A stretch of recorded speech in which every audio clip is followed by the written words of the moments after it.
श्रम कानून में धीरे धीरे करके बहुत सारे बदलाव लेके ये सरकार आई। उसके अंदर बीच में कांग्रेस सरकार भी रही है, लेकिन मजदूरों के लिए उन्होंने भी कोई आवाज नहीं उठाई, क्योंकि मजदूर और किसान को ये बेवकूफ समझते हैं। ये सिर्फ वोट के टाइम मजदूर और किसान को याद करते हैं, बाकी टाइम में कोई चिंता नहीं है इनको। बाकी तो ये बड़े बड़े उद्योगपति पूंजीपतियों की जेब भरने का काम करते हैं। आज हालात क्या है? आज हालात है हमारे जो नौजवान बच्चे हैं उनको बंधुआ मजदूर बना दिया, मानसिक रूप से वो गुलाम हो चुके हैं, गुलामी की तरफ धकेल दिया गया। जैसे हमारी बहन आशा वर्कर बैठी हुई है यहाँ पे, इनको क्या देती है सरकार? मात्र 4000 रुपए, लेकिन मानसिक रूप से उनको इतना गुलाम बना दिया कि अपनी मर्जी से ना वो कहीं जा सकती है, ना अपने हक अधिकारों के लिए लड़ सकती है। मात्र 4000 रुपए में गुलाम बना के रख दिया।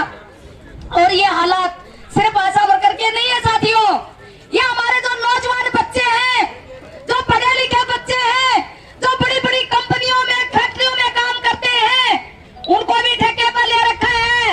एक ये जो ठेका प्रथा नाम की एक बीमारी आई थी, उससे लड़ने के जब हमें लड़ना चाहिए था तब से कुछ बुद्धिजीवी लोग लड़ रहे हैं ठेका प्रथा के खिलाफ। और आज उस ठेका प्रथा ने इतना जकड़ लिया हमारे समाज को कि तमाम फैक्ट्री और कंपनियों के अंदर ठेके पे बच्चों को लिया जा रहा है, परमानेंट नौकरियों को बंद कर दिया गया और ठेके पे काम लिया जा रहा है। कोई उनके काम के घंटे तय नहीं है, कब उनको हटा दिया जाएगा और कब उनको लगाया जाएगा, कितनी उनकी तनख्वाह होगी, ये सब मालिक तय करते हैं। और सबसे बड़ी तकलीफ कब होती है? जब हमारा किसान खुद की खेती खुद काम करता है और उसका भाव तय करने वाला कोई और होता है। अरे किसान को तो दिहाड़ी भी मजदूर भी नहीं मानती है सरकार। हमारी जमीन, हमारा पैसा, हमारी फसल और उसका भाव कोई और तय करता है, और हमारी मेहनत। इससे बड़ा दुर्भाग्य और क्या होगा हमारे लिए? अभी साथी कलाकार ने बताया कि इस मोदी ने भगवान का उठाएगा। ये लड़ाई हमारी सिर्फ इस मोदी के खिलाफ नहीं है भाई, हमारी लड़ाई है पूंजीपति के खिलाफ, पूंजीपतियों के खिलाफ। हमारी लड़ाई है सरमाएदारों के खिलाफ। जब तक ये पूंजीपति और सरमाएदार हमारे ऊपर हावी होते रहेंगे, हमारा ऐसा ही शोषण होता रहेगा। और इन पूंजीपतियों के ऊपर हमारे हावी करता कौन है? ये सत्ताधारी, जिनको हम सफेद पोश बना के बैठा देते हैं वहां पे वोट दे के, और फिर हमारा 5 साल तक शोषण होता रहता है, चाहे वो कोई भी सरकार आती है। तो आज ये मजदूर दिवस के रूप में जो मना रहे हैं, इसको हमें समझना पड़ेगा। जो हमारे नौजवान बच्चे हैं वो सोशल मीडिया पे क्या देख रहे हैं और क्या भेज रहे हैं।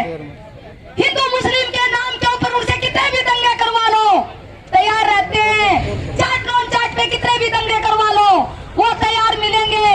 लेकिन जब हमारे हक अधिकारों की बात आती है, वहाँ नाम मात्र बच्चे हमारे पास रह जाते हैं। तो जरूरत हमें किस चीज की है? जो हमारे नौजवान बच्चे हैं उनको हम गांव गांव जाके सोशल मीडिया के माध्यम से, मंच के माध्यम से हम उनको तैयार करें, हमारे घरों में तैयार करें। अरे उनके भविष्य का सवाल है। आने वाले टाइम में तो इससे भी बड़ी दुर्दशा होने वाली है, क्योंकि 44 श्रम कानूनों को खत्म करके ये जो 4 कोड लेके आए हैं, बहुत खतरनाक है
3 दिन पहले की घटना बताती हूँ साथियों।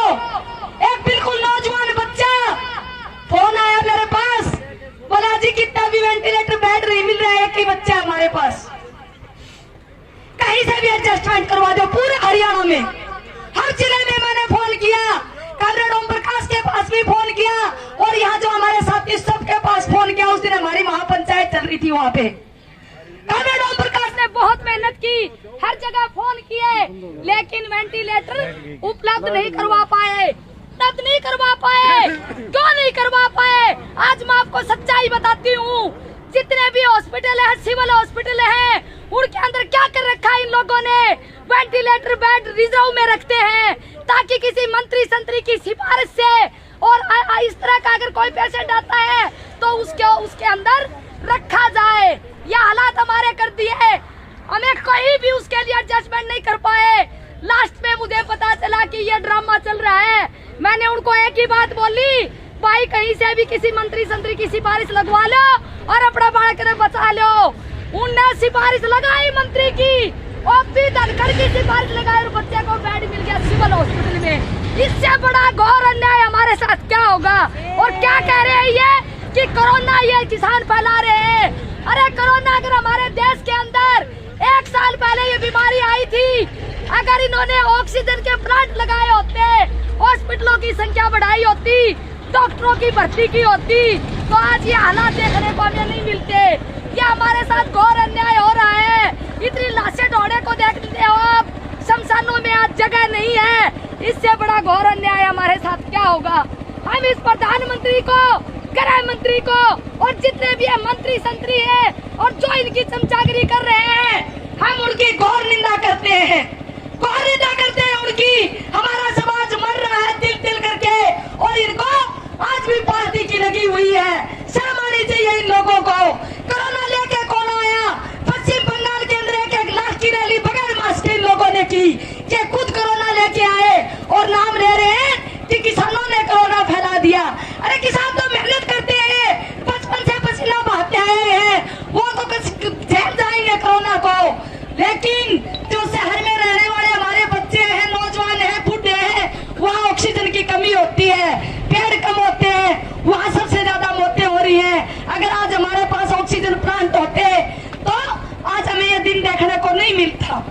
तो ये किसकी नाकामयाबी है? इस सरकार की नाकामयाबी है, न कि हमारे समाज के किसान और मजदूरों की नाकामयाबी है।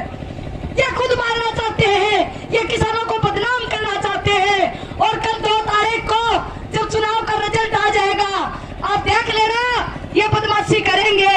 लेकिन इनको ये नहीं पता, ये किसान कफन के अपने सिर के ऊपर कफन बांध के यहाँ बैठे हुए हैं, बॉर्डरों पे बैठे हुए हैं। अगर इन्होंने हमारे कानून वापिस नहीं किए और मजदूरों के हक में जो श्रम कानून थे उनको वापिस नहीं किया, लेबर कोड जो बनाए वापिस नहीं किया, तो किसान और मजदूर मिलके इस संघर्ष को आगे बढ़ाएंगे। लेकिन घर वापस हम बिल्कुल भी नहीं जाएंगे, सरकार को बता देना चाहते हैं। आज कोरोना वैक्सीन का चल रहा है मुद्दा। ये जो हमारे आशा वर्कर बहन है, मैं भी आशा वर्कर हूँ भाई, सुबह से लेकर शाम तक इतनी मेहनत हमें करनी पड़ती है। सुबह से लेकर शाम तक, अभी 1 तारीख से 18 से 40 साल तक के का वैक्सीनेशन होना है। मैं इस मंच के माध्यम से आपको एक बात और भी बताती हूँ, भ्रम में मत रहना। अगर वैक्सीनेशन आप तक पहुँचता है तो आप वैक्सीनेशन करवा लें। वैक्सीनेशन का कोई साइड इफेक्ट नहीं है, उससे इतना है, कई लोग कहते हैं वैक्सीनेशन करवाने के बाद भी कोरोना पॉजिटिव क्यों होता है? हाँ, कोरोना पॉजिटिव हुए हैं, लेकिन जो डेथ का जो रस्म उठा के देखते हैं, तो जिसने वैक्सीनेशन करवा रखा, टीके लगवा रखे हैं, वो उनकी डेथ नहीं हुई है। इसका ये कारण है क्योंकि वो इम्यूनिटी पावर जो फेफड़े हैं उनको मजबूत करता है। तो आप ये वैक्सीनेशन जरूर करवा लें। ये मैं हॉस्पिटल की तरफ से बोल रही हूँ, बाकी करवाने में अपना फायदा है, नुकसान नहीं है। हम वो टीके जरूर लगवाएं, अपने बच्चों को भी लगवाएं, उससे अपना फायदा है, नुकसान नहीं है। और ये अगर छूने से बीमारी फैलती तो हमसे पहले बहुत से लोग मर चुके होते। छूने से ये बीमारी नहीं फैली। वैसे एक तरह का ये निमोनिया है, जिसको बोलते थे डबल निमोनिया। जब हमारे छोटे छोटे बच्चे होते थे, उनको निमोनिया हो जाता था तो वो रात को बहुत रोते थे। मेरे बच्चे को 7 साल तक निमोनिया हुआ, वो रात को रोता था। और जब बच्चे को निमोनिया होता, माँ दूध पिलाती है वो दूध भी नहीं पी पाता, क्योंकि उसको सांस लेने में दिक्कत आती है। तो ये सांस लेने में ही इस बीमारी में दिक्कत आती है। तो इससे थोड़ा सा अपना बचाव भी रखें और अपना इम्यूनाइजेशन भी करवाएं। लेकिन जो सरकार कोशिश कर रही है कि इस कोरोना बीमारी को लेके आपको उठ जाना चाहिए, घर चला जाना चाहिए, तो इस मंच के माध्यम से प्रधानमंत्री जी से फिर हम अनुरोध करते हैं कि अगर सच में आपको इस देश की चिंता है तो आप हमारे कानूनों को वापस करके हमारे किसानों को बॉर्डर से पोलो से उठाइए, नहीं तो हम बिल्कुल भी नहीं जाएंगे, बिल्कुल अड़े रहेंगे, डटे रहेंगे और अपने कानूनों को वापस करवा के ही दम लेंगे, ये हम बता देना चाहते हैं। और आगे अब हमें क्या करना चाहिए? आगे हमें यही करना चाहिए कि जो सरकार जितने भी मजदूरों के हक में जो कानून थे उनके विरोध में जो कानून लेके आ रही है उनके लिए हमें विरोध करना चाहिए। सुभाष उसने भगत सिंह ने जब बम फेंका था असेंबली में, उस वक्त भी मजदूरों के विरोध में एक बिल लेके आए थे अंग्रेज, और जब उन्होंने बम फेंका तो वो फिर अंग्रेजों को भी वापिस लेना पड़ा था। इनकी तो औकात क्या है, तो इनको मानना पड़ेगा। इसी आशा और उम्मीद के साथ मैं अपनी वाणी को विराम देती हूँ। आप सबने मेरी बात सुनी, उसके लिए आप सबका बहुत बहुत धन्यवाद। दुनिया के मेहनत का एक हो।